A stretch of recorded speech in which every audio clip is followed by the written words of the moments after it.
Comença una setmana que des d'un punt de vista meteorològic es mantindrà plenament primaveral, amb temps molt variable, amb ruixats que podran afectar molts punts del país. El responsable l'acostament d'aquesta depressió en altura baixa de latitud se situa aquí al nord del Cantàbric i es mantindrà en aquest sector al llarg de tota la setmana mantenint condicions d'inestabilitat en el sector de Catalunya.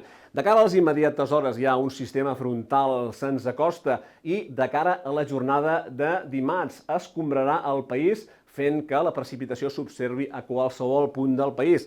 Precipitació que serà més important a la meitat nord del sector. Al final del dia podrien sovintejar valors superiors als 30 litres per metre quadrat. Fins i tot durant la tarda algunes d'aquestes precipitacions podrien tenir caràcter fort.